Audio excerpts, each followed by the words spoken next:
चालू कर दिया, चलो अच्छा चल रहा है। चलिए भाई शुरू करते हैं क्लास 2।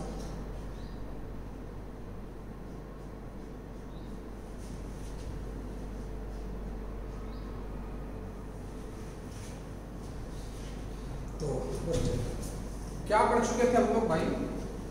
हम लोग पढ़ रहे थे थ्योरम्स हैं, और थ्योरम में कहाँ तक पढ़ रखा था? मीन वैल्यू थ्योरम है। क्वेश्चन कराऊंगा इकट्ठे इस लेक्चर के बाद। तब तक tangent normal, increasing decreasing, minimum maximum पढ़ते हैं। ठीक, जानते हो मैं कहीं कमी रखता नहीं। आप अगर मेरे भरोसे हो तो आपके साथ कभी भी कुछ गलत काम नहीं। देखिए बिल्कुल निश्चित हो जाए ना, सिलेबस हो या कुछ भी, सब मेरा काम है। तुम रिलैक्स रहो, पढ़ते रहो, जो पढ़ाया जाए उसको पढ़ते रहो, बाकी सब मेरा काम है। और कभी भी पैनिक नहीं होगा कि सर आपने इतना पढ़वा दिया आज, उसका टेंशन नहीं। सब कुछ मेरे पास है। देख तो शुरू करें भाई।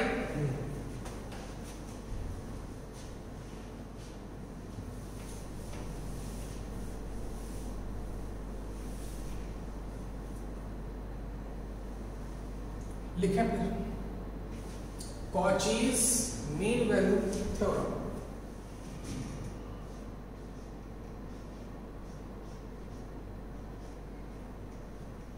Cauchy's mean value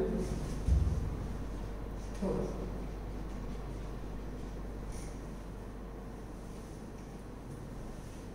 वैसे तो आईआईटी के सिलेबस में नहीं है, लेकिन 15 पता नहीं एग्जैक्टली मुझे, क्योंकि मैं जानते हो अपना गेम क्या है, या 14 या 16, मतलब 14 से बाद में, पहले मतलब बाद ही में, रिसेंट ईयर का है, 3-4 साल 5 साल पहले। उस बार उसने एक क्वेश्चन कर दिया था कॉचीज मीन वैल्यू थ्योरम से, इसलिए हम लोग पढ़ाते हैं। जैसे डिफरेंशिएबिलिटी में, डिफरेंशिएशन में एक टॉपिक है change in independent variable, change in independent या interchanging the variables dy by dx। y dependent होता है, x इंडिपेंडेंट होता है, बोलता है इनको इंटरचेंज करना। ये गेम है बीएससी का, बीटेक का, एमएससी का, वहां हम करते थे, लेकिन जे के सिलेबस में नहीं। लेकिन फिर भी वो एक बार क्वेश्चन कर दिया था, पूछा होगा क्वेश्चन, देखना कि d2y/dx2 की वैल्यू पूछी थी। पढ़ाऊंगा, टेंशन मुझे सब दिमाग में फिर टेंशन ना लो। देखो कॉचीज मीन वैल्यू थ्योरम क्या है, बस थोड़ा कम कराएंगे, सिर्फ एक्सप्लेन कर देंगे, स्टेटमेंट लिख देंगे, काम हमारा हो जाएगा। तो इनका स्टेटमेंट है,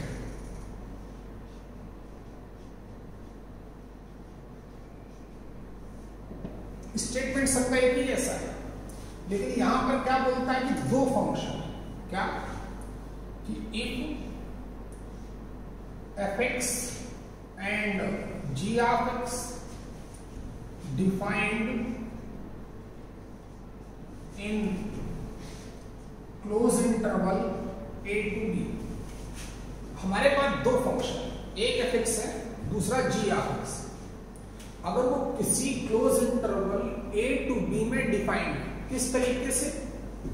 पहला पॉइंट कि fx and g of x both are क्या continuous in close interval a to b। fx और gx दो के दोनों कंटिन्यूअस है, टाइम खराब बिल्कुल नहीं करेंगे। दूसरा कि fx and g of x both are differentiable in open interval a to b।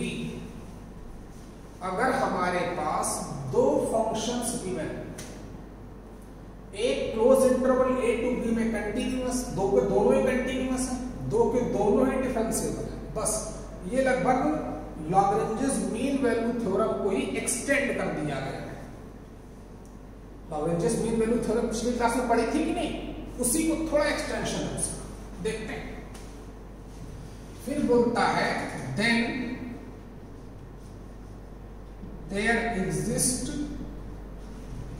Eight least one element या वन वैल्यू C वही which is या C belongs to open interval A to B, जो open interval A to B में लाई करेंगे, for which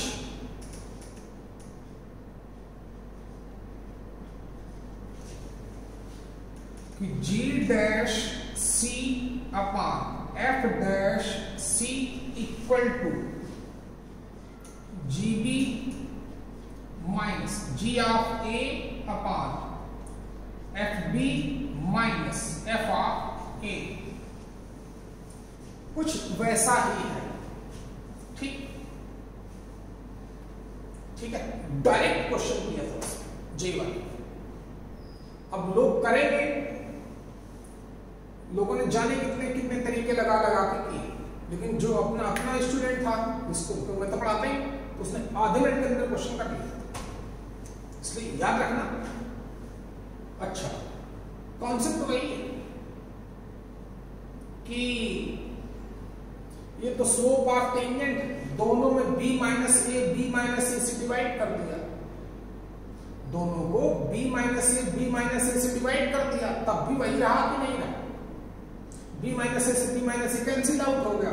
f dash c g dash c की value आती ही थी वहां पर gb minus ga upon b minus A, क्योंकि g तो कंटिन्यूअस है ना, तो g dash c equal to gb minus ga upon b minus A आएगा कि नहीं आएगा? आएगा। f डैश c की value fb minus fa upon b minus A आएगी कि नहीं आएगी? c इसी इंटरवल में होगा, दोनों का रेशियो निकालोगे तो b माइनस ए से b माइनस ए कट जाएगा। क्लियर हुआ कि नहीं क्लियर? चलिए प्रूव करो, या समझ गए होगे, लेकिन याद रखना है, याद रख पाओगे? रखना पड़ेगा। चलिए दूसरी condition,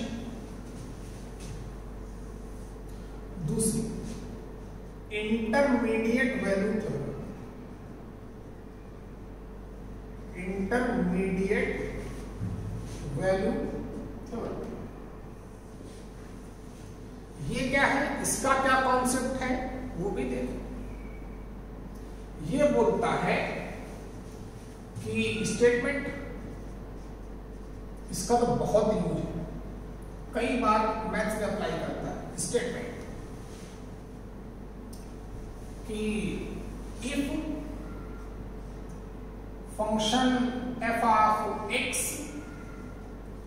defined in close interval a to b such that, सब की जो स्टेटमेंट है लगभग मैं एक ही जैसा बोल रहा हूं ताकि आपको याद हो जाए। पहला कि f(x) is continuous in close interval a to b, बोलता है कि अगर फंक्शन हमारा close interval a to b में सिर्फ कंटिन्यूअस, यहां तो डिफरेंशिएबिलिटी की बात करता है, वहां डिफरेंशिएबिलिटी की बात नहीं करेगा। ठीक, अगर फंक्शन हमारा a to b में क्या है, कंटिन्यूअस, देन देखता रहेगा। दूसरी बात, एंड दूसरी condition, fa and fb having opposite sign,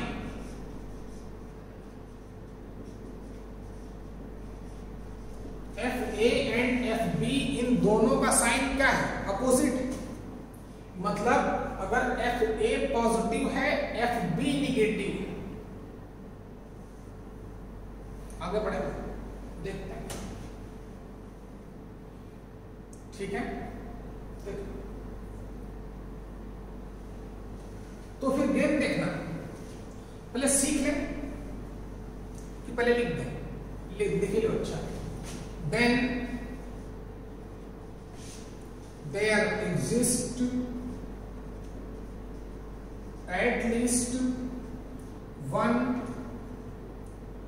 value of C, C की कम से कम एक वैल्यू होगी जो open interval a to b में लाई करेगी, for which f of c equal to 0। मतलब समझे, इसको एक्सप्लेन करता हूं।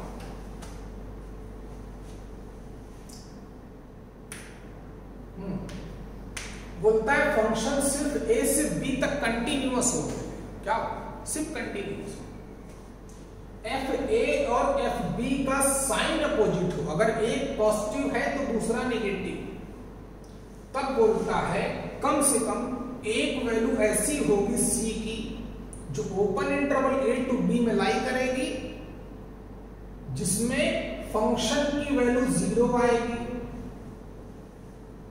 फंक्शन की वैल्यू 0 आने का मतलब यानी कि इसका एक रूट होगा, क्या होगा, एक रूट होगा x की वैल्यू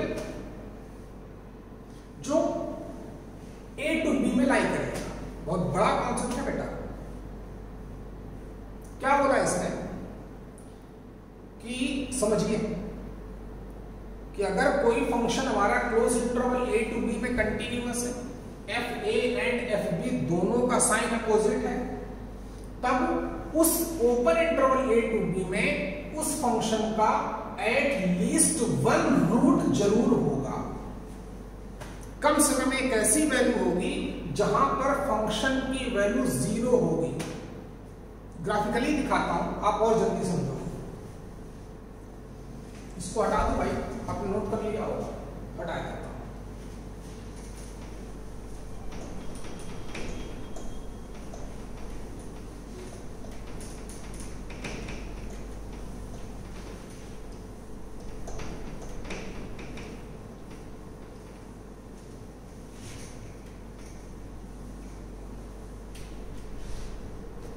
देख भाई क्या बोलता है, ग्राफ से देखो।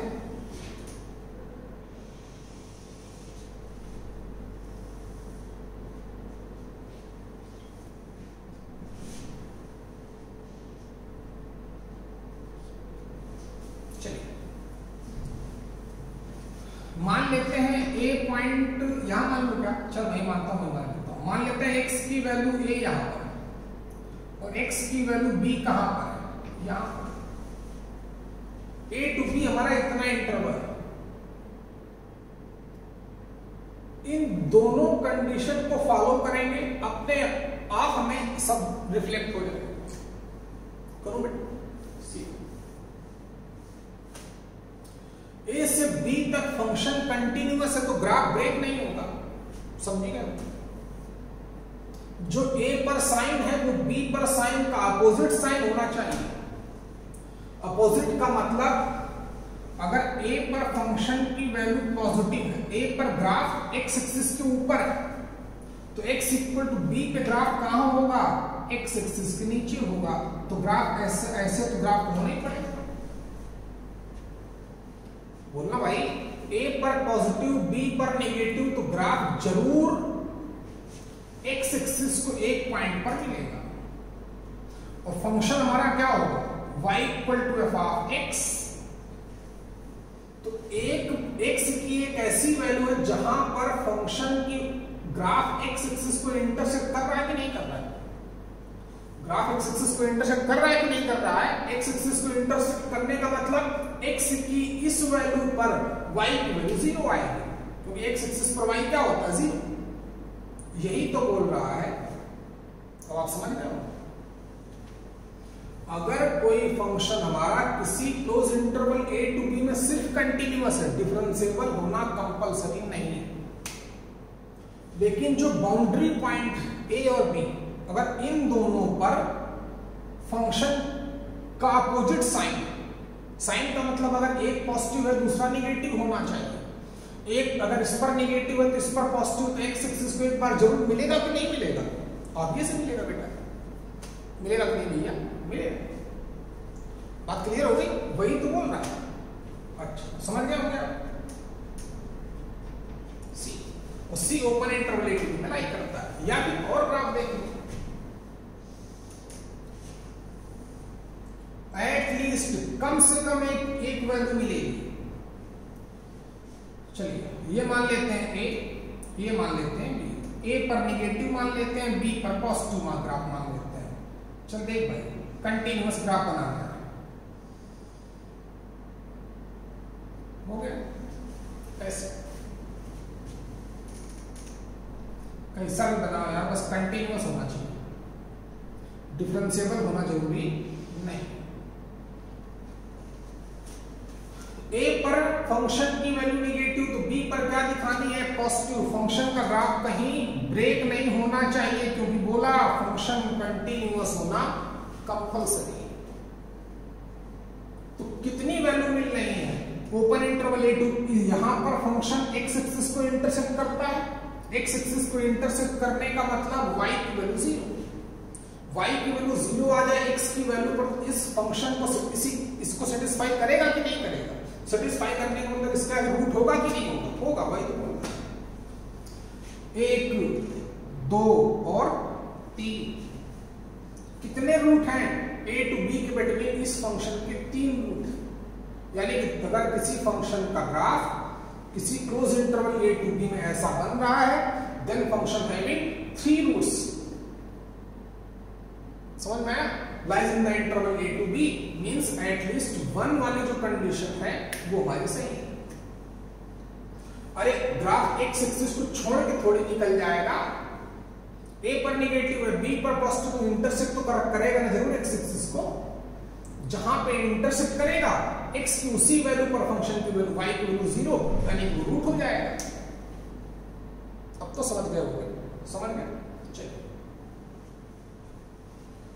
चलिए जब रूट की बात आ गई तो इसी पे एक क्वेश्चन बना लेता हूं, याद आ गया?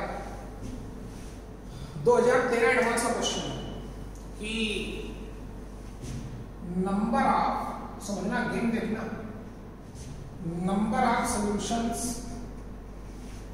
Of the equation x square minus x into sign x minus cos of x equal to 0 for all x belongs to R। ये 2013 जे एडवांस का क्वेश्चन है, इससे कोई मतलब नहीं। रूट्स की बात आ गई तो मैंने बता दिया, लेकिन हाँ आपको पढ़ा चुका हूं। ओके, बहुत प्यारा क्वेश्चन है। जाने कितनी बुक्स ने, अरिहंत ने लिखा, बहुत लंबा सोल्यूशन दिया है इसका, ठीक।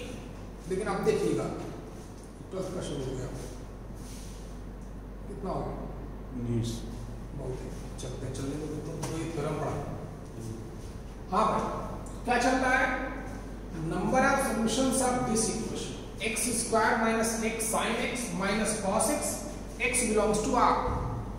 पूरी रियल नंबर पे पता करना है कितने इसके सॉल्यूशन होंगे। लोग क्या करेंगे, कोई आइडिया नहीं, ट्रिग्नोमेट्रिकल अलजेब्रिक दोनों एक साथ, कुछ समझ में नहीं आता। ठीक है बेटा, तो समझना, मैं आपको समझाता हूं। देखें, हमें थोड़ा ऐसे क्वेश्चन पे ज्यादा फोकस करना है। आप आ जाओ, एक बार लॉकडाउन खुल जाए अच्छे से, तब आपको अगले लेवल में ले जाएंगे, जहां की दुनिया एडवांस की दुनिया है। ठीक है, वहां सोचता ही अलग तरीके से, वो जब तक अप्रोच डेवलप नहीं होती तब तक मजा नहीं आएगा। फिर नॉर्मली रहो, फिर मुझसे पढ़ो या किसी से पढ़ो, बात एक ही। देख, हमने एक काम किया, इसके रूट, तो क्यों ना हम इसको एक फंक्शन मान लें। सब कुछ लगता है एक्चुअली में एप्लीकेशन और डेरिवेटिव का ही एप्लीकेशन, मिनिमम मैक्सिमा का एप्लीकेशन, इंक्रीजिंग डिक्रीजिंग का एप्लीकेशन, एग्जैक्ट ग्राफ बनाने का एप्लीकेशन, ऑलमोस्ट वैसे सिखा था। हमने इसको एक फंक्शन मान लिया पूरे, किसको? X square minus x into sine x minus कितना? cos of x। चलो अलजेब्रिक के लिए भी x कॉमन ही लिए लेता हूं, x कॉमन मिल रहा है तो लगा दो भाई, कितना आ गया? x minus sine x, x minus sine x और माइनस कितना?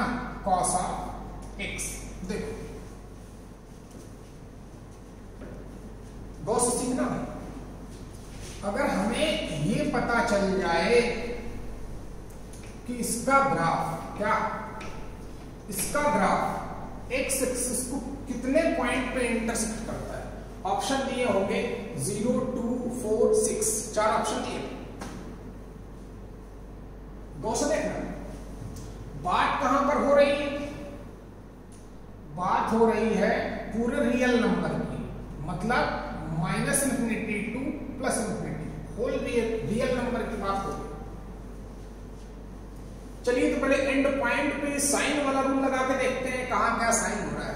चल भाई देख, जब मैं यहां पर x की वैल्यू -∞ डालूंगा, देखना भैया x की वैल्यू -∞ डालूंगा तो ये -∞, समझ लेना। यहां पर भी -∞, minus sine of -∞, minus cos of -∞, कितना समझ। कॉस इंफिनिटी या -∞ की कुछ भी वैल्यू होगी तो -1 और +1 के बिटवीन ही, सेम कॉन्सेप्ट यहां पे अंदर वाली वैल्यू कुछ भी, लेकिन साइन की वैल्यू तो कोई रियल नंबर ही होगी, ये भी कोई रियल नंबर, ये भी कोई रियल नंबर, तो ये -∞ माइनस कोई रियल नंबर तो -∞ ही आएगा, माइनस, ठीक है। अब -∞ आ गया, माइनस ये भी माइनस है, ये भी माइनस, तो +∞ हो गया। रिजल्ट कितना आया, +∞। यानी कि x इक्वल टू -∞ पर इस फंक्शन की वैल्यू क्या होगी, -∞ होगी। देखते हैं x इक्वल टू +∞ पर कितनी होगी, +∞ पर इनफाइनाइट, तो इनफाइनाइट +∞, -∞ पर भी वैल्यू +∞, पर भी वैल्यू वो भी +∞। ध्यान देना बेटा, यानी इसकी वैल्यू -∞ पर भी y की वैल्यू +∞ आएगी,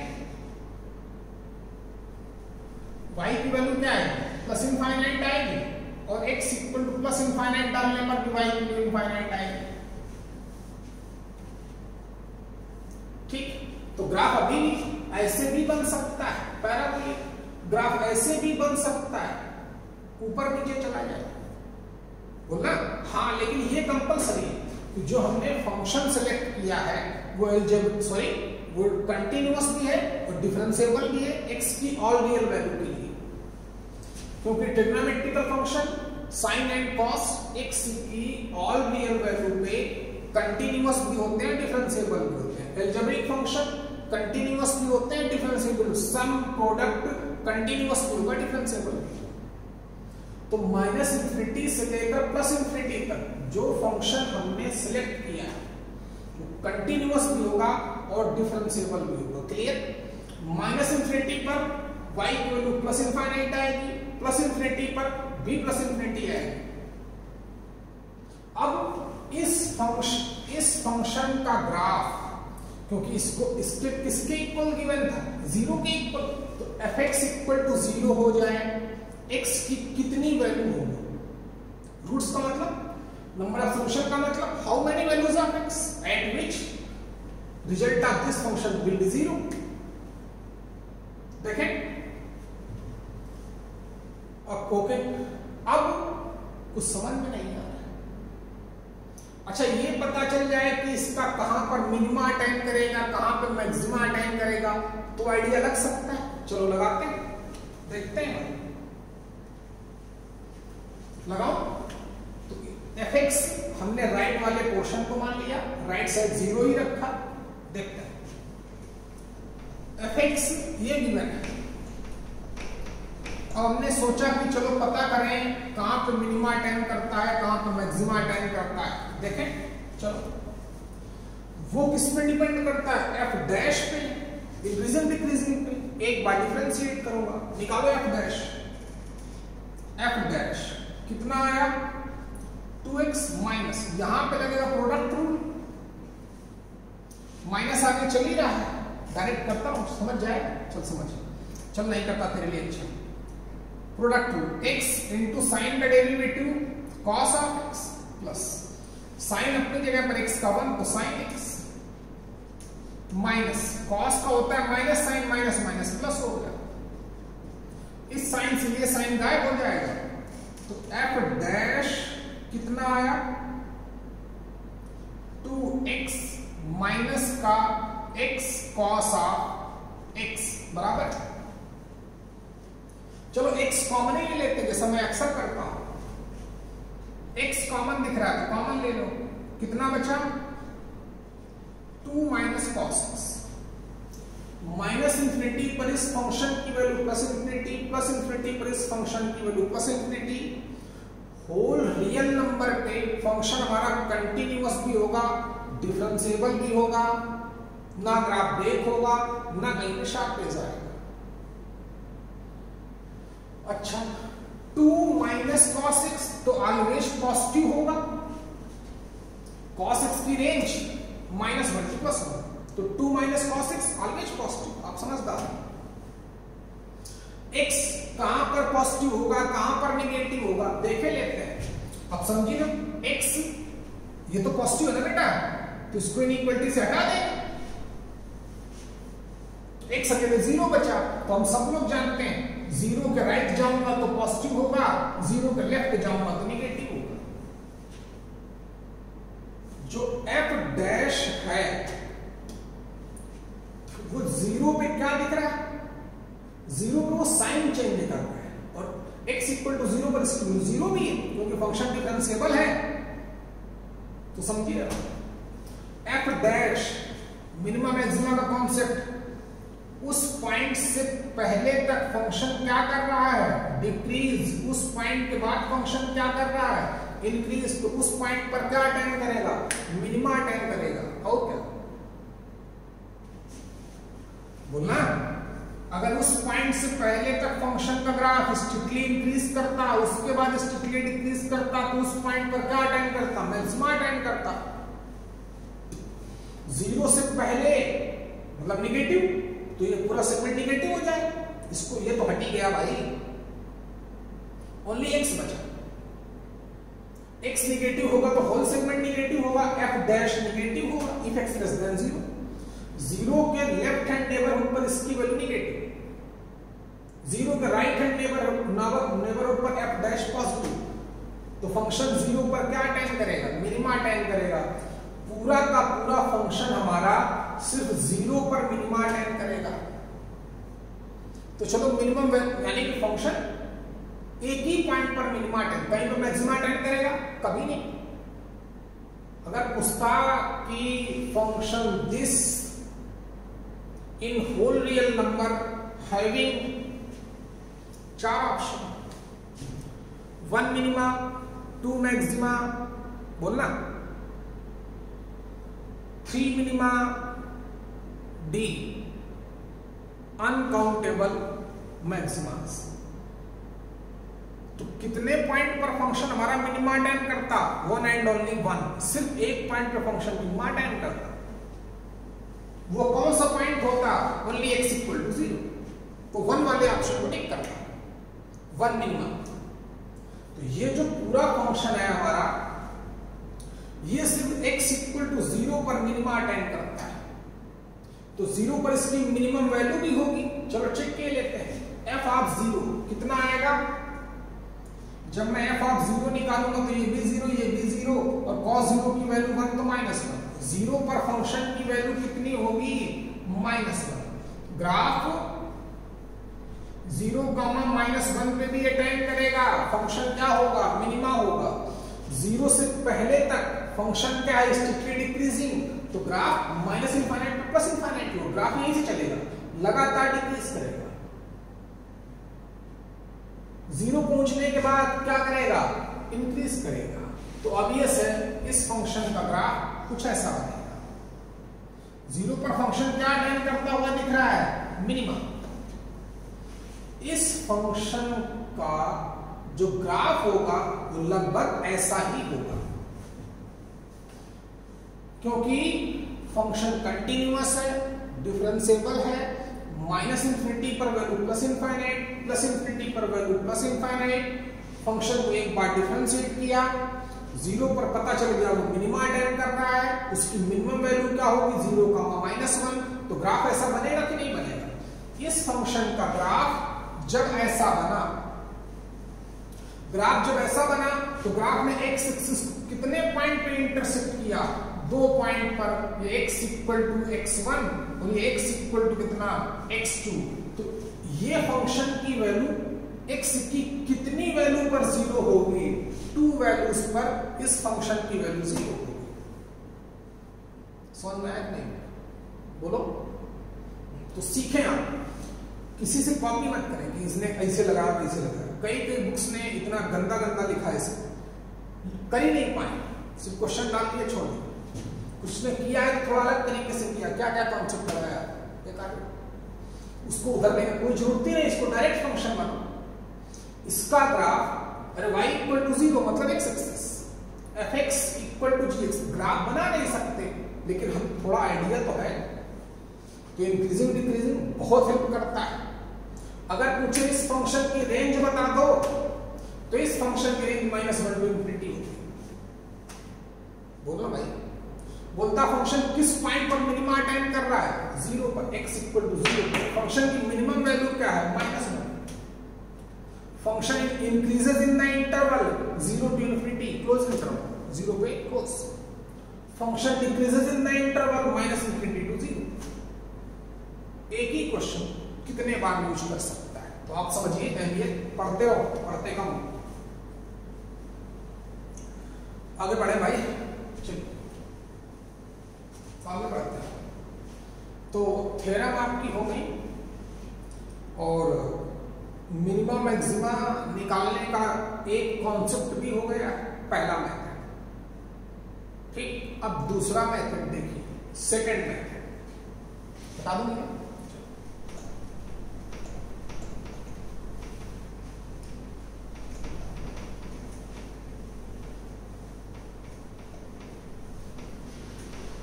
देखते हैं टाइम कितना हो गया।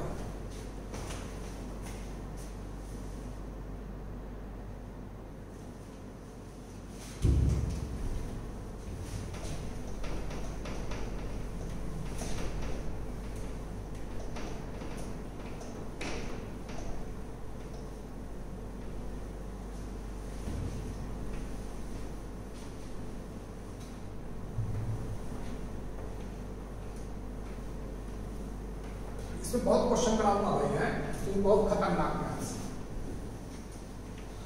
आपको एटलीस्ट 2 क्वेश्चन मिलेंगे, मतलब 8 से 12 नंबर तक का रेंज है इसमें। 2 से 3 क्वेश्चन, 4 क्वेश्चन।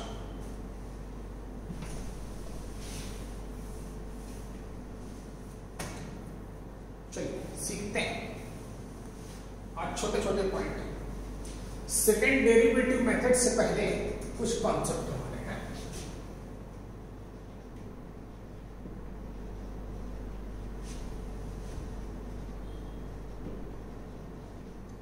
वापस से हम अपने टॉपिक पे आए, उस पे 4-5 क्वेश्चन भी किए और करेंगे।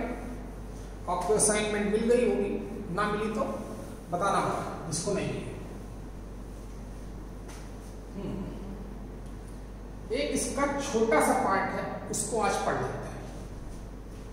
टॉपिक का नाम है concavity of function. Concavity of a function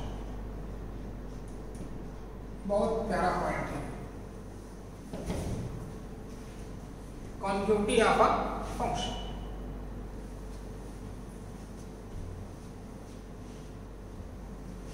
इसमें हमें 3 पॉइंट पढ़ना है।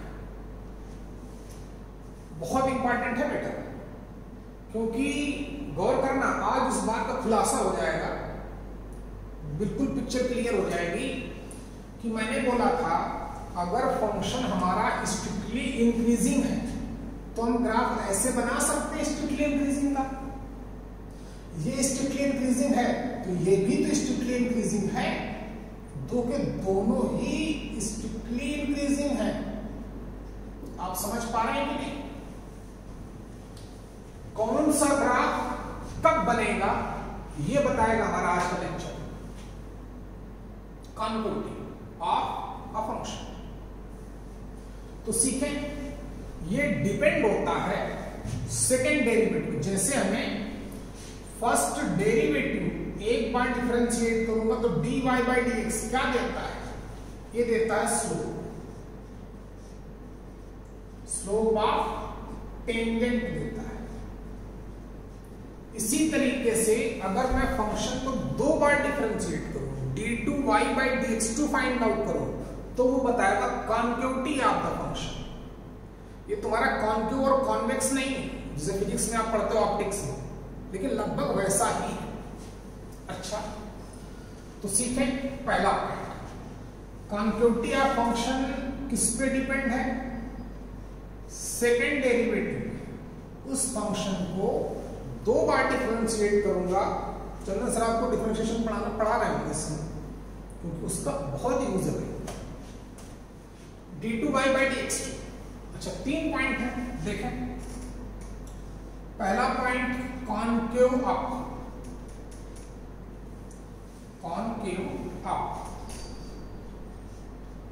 ठीक।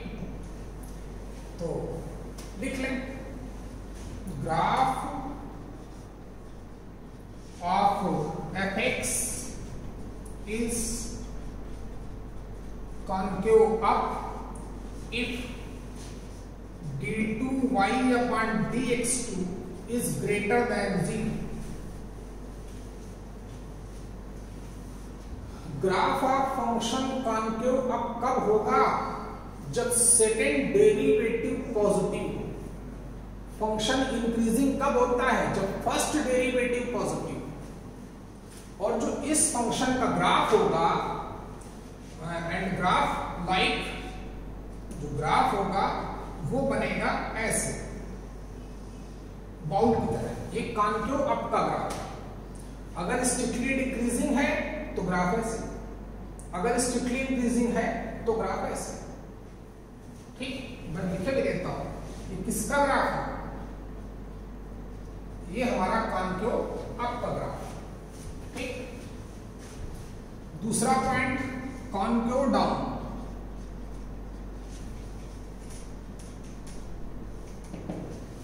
तो वो आप लिख ही लोगे कि if d2y upon dx2 less than 0, अगर सेकेंड डेरिवेटिव क्या है?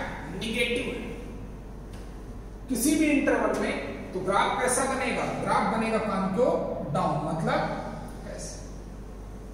अगर स्ट्रिक्टली इंक्रीजिंग होगा तो ऐसे, ये उभरा हुआ पोर्शन बाहर की तरफ रखना है, ठीक। कब बनेगा? ये हमारा कॉन्केव डाउन का ग्राफ है। सेकेंड, अगर मैं किसी फंक्शन को दो बार डिफरेंशिएट करूं और उसकी वैल्यू किसी भी इंटरवल में पॉजिटिव है तो ग्राफ बनेगा कॉन्केव अप। अगर किसी फंक्शन का सेकेंड डेरिवेटिव लेस देन 0 है तो ग्राफ बनेगा कॉन्केव डाउन, ऐसा, ठीक। बाउल की तरह, कटोरे की तरह, ऐसे ऐसे। तीसरा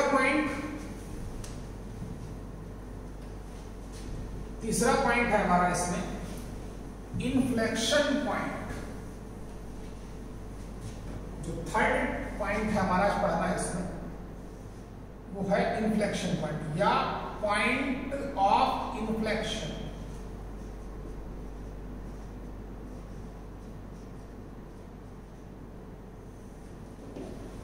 देखो, कॉन्केविटी किस पे डिपेंड है? उस फंक्शन को मैं दो बार डिफरेंशिएट करूं, अगर वो पॉजिटिव आए तो ग्राफ कॉन्केव अप, अगर वो निगेटिव आए तो ग्राफ कॉन्केव डाउन, ठीक है ना भाई? बोलो, ठीक। अब कोई वैल्यू क्या हो सकती है? या तो पॉजिटिव तो ऐसे, या तो निगेटिव तो ऐसे, 0 भी तो हो सकती है। वही कहानी कि if d2y by dx2 becomes 0 at x equal to a, b and c etc, then point A comma B comma C called inflection point या point of inflection. Inflection point किसी फंक्शन को कितना टाइम हो गया, अगर मैं 2 बार differentiate करूं और उसकी वैल्यू किसी इंटरवल में पॉजिटिव, तो ग्राफ बनेगा ऐसे। याद करिए फिजिक्स वाले सर जब आपको एसिलेरेशन का ग्राफ बताते थे, एसिलेरेशन और डीएसिलेरेशन का, तो कभी ग्राफ ऐसे बनाते थे, कभी ग्राफ ऐसे बनाते थे। जब एसिलेरेशन का ग्राफ बनाते हैं तो ग्राफ ऐसे बनाते थे सर, याद करिए, ठीक है। जब डीएसिलेरेशन ग्राफ बनाते थे तो ग्राफ ऐसे बनाते थे। उसका कारण यही है, सेकेंड डेरिवेटिव उसका पॉजिटिव आएगा, क्योंकि सेकेंड डेरिवेटिव क्या देता है, d2 x अपॉन dt2 क्या देगा, वो तो हमें f देता है, एसिलेरेशन देता है, a देता है, फिजिक्स की लैंग्वेज। चल छोड़ तू जाने मेरा काम है। हाँ, 3 बातें पता चली कि अगर किसी फंक्शन को मैं 2 बार डिफरेंशिएट करूं पॉजिटिव होगा तो ग्राफ कॉन्केव होगा, 2 बार डिफरेंशिएट करूं अगर नेगेटिव है तो ग्राफ कॉन्केव डाउन होगा, और अगर मैं उसको अगर d2y/dx2 किन्हीं पॉइंट पर 0 तो वो क्या होते हैं, वो होते हैं इन्फ्लेक्शन पॉइंट। अब इन्फ्लेक्शन पॉइंट क्या है, वो पॉइंट है जहां से ग्राफ अपनी कॉन्केविटी को चेंज करता है। क्या करेगा ग्राफ, कॉन्केविटी को चेंज करेगा। अगर a से पहले तक ग्राफ हमारा कॉन्केव डाउन बन रहा है ऐसे, और a हमारा इन्फ्लेक्शन पॉइंट है, तो उसके बाद ग्राफ क्या हो जाएगा, ग्राफ हमारा तुरंत कॉन्केव अप बनेगा। चलिए देखते हैं एग्जांपल के तौर पर। जैसे हम लोग जानते भी हैं, ऐसा करते भी हैं, लेकिन अभी तक पता नहीं था, कारण भी है इसका।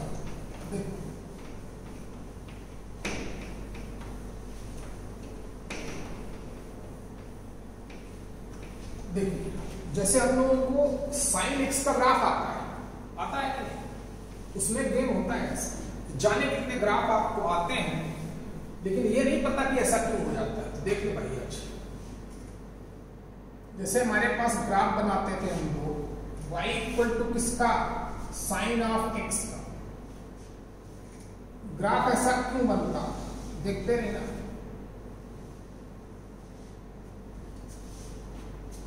0 से लेकर पाई तक ग्राफ ऐसे बनता था, पाई से लेकर 2 पाई तक ग्राफ ऐसे बनता था, 2 पाई से लेकर 3 पाई तक सब पता है, सिर्फ देखो कि ऐसा क्यों हो गया। ठीक, माइनस पाई टू 0 ग्राफ फिर नीचे आता है। चलो बनाए देखते हैं, पता देख लो, खुद ही देखो। अगर कहीं पर ग्राफ हमारा कॉन्केव अप है, कहीं पर कॉन्केव डाउन है, कहीं पे कॉन्केव अप है, गौर से देखो। अच्छा, पाई ऐसा पॉइंट दिख रहा है जहां से फंक्शन की कॉन्केविटी चेंज हो रही है। पाई से पहले तक ग्राफ क्या है, कॉन्केव डाउन। पाई के बाद ग्राफ क्या है, पाई से लेकर 2 पाई तक कॉन्केव अप। 2 पाई पर भी ग्राफ क्या है, 2 पाई पर भी कॉन्केविटी चेंज हो रही है। ठीक है, चलिए देखते हैं। तो सब कुछ डिपेंड किस पे, सेकेंड डेरिवेटिव पर। चलो डिफरेंशिएट करते हैं। तो हमने इसको 1 बार डिफरेंशिएट किया, तो y डैश कितना आएगा, साइन का डेरिवेटिव cos ऑफ x। लेकिन 2 बार डिफरेंशिएट करना है, फर्दर डिफरेंशिएट किया, y डबल डैश cos का डेरिवेटिव माइनस का साइन x। साइन x के बारे में तो पता ही है, यहां से देखो, वहां से भी पता, लेकिन यहां से देखो, ASTC 0 से लेकर पाई तक साइन की वैल्यू क्या होती है, पॉजिटिव। यहां पर भी पॉजिटिव, यहां पर भी पॉजिटिव। पाई से लेकर 2 पाई तक साइन की वैल्यू क्या होती है, निगेटिव। इस क्वाड्रेंट में भी निगेटिव, इस क्वाड्रेंट में भी निगेटिव। ASTC पता ही। x की वैल्यू जब 0 टू पाई वेरी कर रही है, 0 से पाई तक साइन क्या है, साइन तो पॉजिटिव है, साइन x की वैल्यू पॉजिटिव होती है। लेकिन उसमें माइनस साइन से मल्टीप्लाई किया गया है। पहली बात तो इन्फ्लेक्शन पॉइंट देखो, सेकेंड डेरिवेटिव 0, d2y/dx2 को 0 के इक्वल पुट अप कर दिया for inflection point, for inflection point. d2y/dx2 को 0 पुट अप किया, sin x की वैल्यू 0 कहां पे होती है? 0 पर, पाई पर, 2 पाई पे, 3 पाई पे, 4 पाई पे, माइनस पाई पे, -2 पाई पे, n पाई पे, पता है? तो 0 पाई, 2 पाई, 3 पाई, 4 पाई हो गए इन्फ्लेक्शन पॉइंट, जहां से ग्राफ की कॉन्केविटी चेंज होगी। चेंज होती भी है, दिखता है, आज मैथमेटिकली पता चलेगा। ठीक, अच्छा अब बात करता हूं कहां कॉन्केव अप होगा, कहां कॉन्केव डाउन होगा। तो दिख रहा है ग्राफ, 0 से लेकर पाई तक ग्राफ कॉन्केव डाउन है, पाई से लेकर 2 पाई तक ग्राफ कॉन्केव अप है, 2 पाई से लेकर 3 पाई तक ग्राफ कॉन्केव फिर डाउन है। क्यों डाउन है? देख, 0 से लेकर पाई तक साइन पॉजिटिव, साइन पॉजिटिव, तो ये वाली वैल्यू पॉजिटिव, उसमें माइनस साइन से मल्टीप्लाई किया गया तो ऑब्वियस नेगेटिव आएगा। क्या पता चला हमें कि जो y डबल डैश वो लेस देन 0, कहां से कहां तक? For all x belongs to 0 to pi, open interval, क्योंकि एंड पॉइंट पर तो 0, वो इन्फ्लेक्शन पॉइंट हो चुका है। 0 टू पाई ओपन इंटरवल में सेकेंड डेरिवेटिव आया minus sine x. Sine x 0 से लेकर पाई तक होता है पॉजिटिव, तो obvious y double dash negative आएगा। तो 0 से लेकर पाई तक ग्राफ कैसा बनेगा?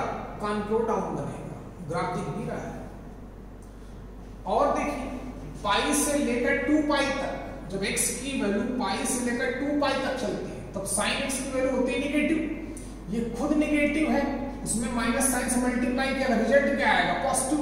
तो पाई से लेकर 2 पाई तक, यानी कि जो y डबल डैश होगा ग्रेटर देन 0 है for all x belongs to pi to 2 pi open interval,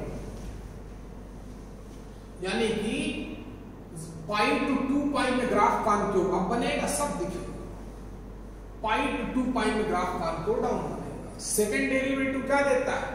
concavity of the function. First derivative of the function क्या देता है? Slope of the tangent of the function. ठीक है, आज के लिए इतना ही बहुत है। रिवाइज करते रहो, क्वेश्चन लगाते रहो क्लास में।